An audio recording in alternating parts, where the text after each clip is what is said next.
Hello students, आज हम next unit start कर रहे हैं ऑक्सीडेशन रिडक्शन, ऑक्सीकरण अपचयन। क्या होता है ऑक्सीडेशन रिडक्शन? ऑक्सीडेशन रिडक्शन में इलेक्ट्रॉन्स का इन्वॉल्वमेंट होता है। बहुत सारी रिएक्शंस हैं, नंबर ऑफ रिएक्शंस हैं जिसमें कि इलेक्ट्रॉन का ट्रांसफ़र होता है एक स्पीसीज से दूसरी स्पीसीज की तरफ। The gain of electron is called reduction. अगर कोई स्पीसीज इलेक्ट्रॉन लेती है तो वो रिड्यूस हो रही है, उसका रिडक्शन हो रहा है। And the loss of electron is oxidation. वो स्पीसीज जिससे कि इलेक्ट्रॉन निकल रहा है वो ऑक्सीडाइज हो रही है, ऑक्सीडेशन हो रहा है। The joint process is called redox reaction, जिसमें कि ऑक्सीडेशन भी हो रहा है और रिडक्शन भी हो रहा है। The species which supplies electron is called the reducing agent, जो इलेक्ट्रॉन सप्लाई कर रहा है, इलेक्ट्रॉन दे रहा है। And the species which accept electron is called oxidising agent और oxidant. In this chapter, we will discuss the stability of various oxidation states of elements with reference to their potential data and how to use various diagrammatic techniques to summarize the trend in the stabilities of various oxidation states. Elements की different various oxidation states की stability को हम यहाँ पर इस chapter में discuss करेंगे, including the influence of pH. सबसे पहले हम देखते हैं कि रिडॉक्स पोटेंशियल डेटा क्या है। What is redox potential data and use of redox potential data. Redox potential data is redox विभव, उसके जो आंकड़े हैं उसको हम किस तरीके से उसका यूज़ करते हैं। मानक अपचयन विभव द्वारा यह मात्रात्मक जानकारी मिलती है ये कि किसी तत्व में इलेक्ट्रॉन खोने की कितनी तत्परता पाई जाती है, वो कितनी तेज़ी से इलेक्ट्रॉन को निकालता है। यह किसी तत्व की अपचायक शक्ति का माप है। जितना जल्दी वो इलेक्ट्रॉन निकालेगा उतना ही वो अपचायक है, रिड्यूसिंग एजेंट है। E0 का मान जितना अधिक ऋणात्मक होगा उसकी उतनी ही अधिक अपचायक सामर्थ्य होगी। केमिस्ट्री में ज़्यादातर रिएक्शंस रिडॉक्स रिएक्शन है। इन रिएक्शंस की व्याख्या के लिए, इनके एक्सप्लेनेशन के लिए तत्वों की ऑक्सीडेशन स्टेट के आपेक्षिक स्थायित्व को समझाने के लिए साम्य स्थिरांक की गणना भी की जाती है। साम्य स्थिरांक की गणना के लिए धातुओं के निष्कर्षण में और सॉल्यूशन में किसी प्रजाति के स्थायित्व को, उसकी स्टेबिलिटी को समझाने के लिए अपचयन विभव संबंधी आंकड़े भी बहुत उपयोगी होते हैं। तो इसके लिए दो कैरेक्टरिस्टिक्स पॉइंट हैं। पहला पॉइंट, अपचयन विभव का मान जितना ज़्यादा नेगेटिव होता है, एलिमेंट में इलेक्ट्रॉन खोकर यानी कि ऑक्सीकृत होने की उतनी ही अधिक टेंडेंसी पाई जाती है, उतनी ही अधिक प्रवृत्ति पाई जाती है। इसके उल्टा, इसके विपरीत E0 के मान में धनात्मक वृद्धि की दिशा पदार्थ में इलेक्ट्रॉन ग्रहण करके अपचयित होने की बढ़ती प्रवृत्ति की दिशा बताती है, मतलब उसकी इंक्रीजिंग ऑर्डर बताती है। इस प्रकार धातुओं में लिथियम स्ट्रॉन्गेस्ट अपचायक है और सभी तत्वों में फ्लोरीन प्रबलतम ऑक्सीकारक है।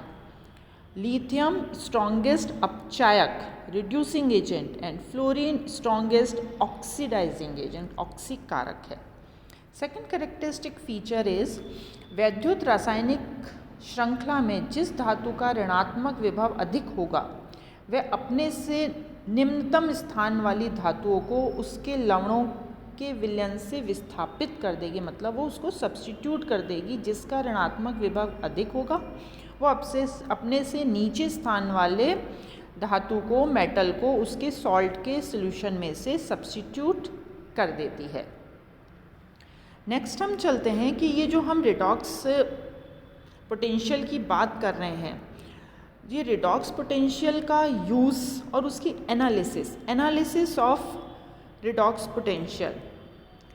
रिडॉक्स साइकिल क्या है? रिडॉक्स साइकिल वो साइकिल है जिसमें किसी धातु की उसके आयनों में ऑक्सीकरण के समय निकलने वाली ऊर्जा यानी निकलने वाली एनर्जी अर्थात उस प्रक्रम के एंथैल्पी परिवर्तन को हम शो करते हैं हमेशा डेल्टा एच से।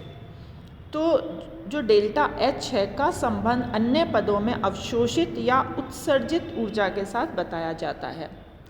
यदि कोई प्रजाति जल में अस्थायी है या साम्य बहुत धीमी गति से स्थापित होता है या किसी अन्य कारण से E0 के प्रैक्टिकल जो मेथड द्वारा उसका निर्धारण किया जाता है उसमें डिफ़िकल्टी होती है, तो रेडॉक्स साइकिल की सहायता से E0 की थियोरेटिकल कैलकुलेशन आसानी से की जा सकती है।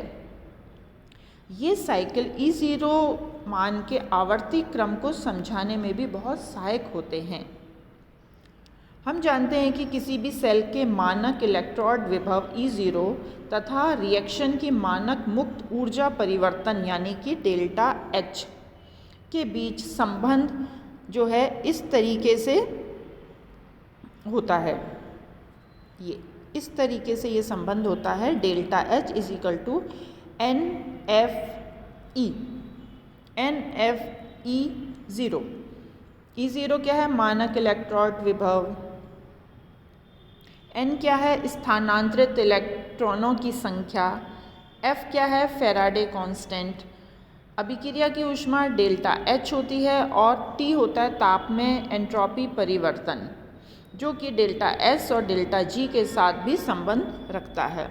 तो इस तरीके से Faraday constant F, N is number of mole of electrons transferred in reaction, इस तरीके से इस रिएक्शन से हम संबंध निकालते हैं और E की वैल्यू निकालते हैं। इसको E से भी शो कर सकते हैं और E0 से भी शो कर सकते हैं। दिस इज इलेक्ट्रोड और redox potential.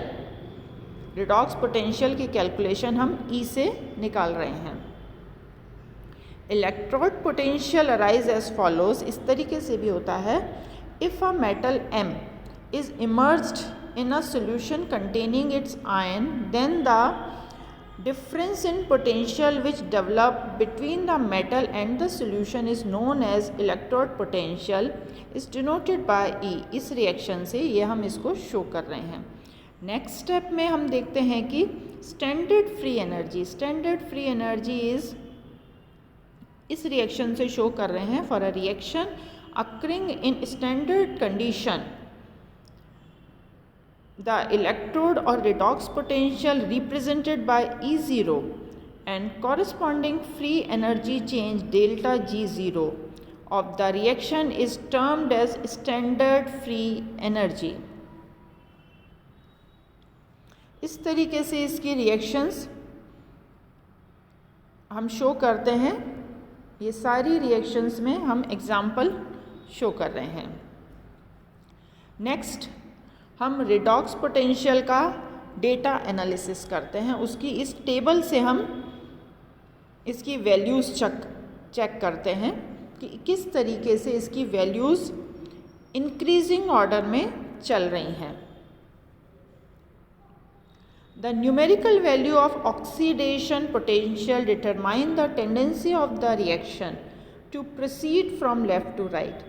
Any reaction with a large oxidation potential has a greater tendency to proceed towards right। इस टेबल से हम इसको एक्सप्लेन कर सकते हैं।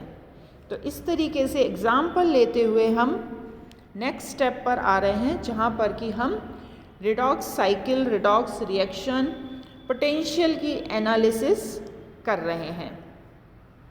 तो ये सारा इसमें हमने पोटेंशियल की एनालिसिस किया है आयरन का एग्जाम्पल लेते हुए, और साथ में डेल्टा G0 की वैल्यूज़ भी निकाली हैं।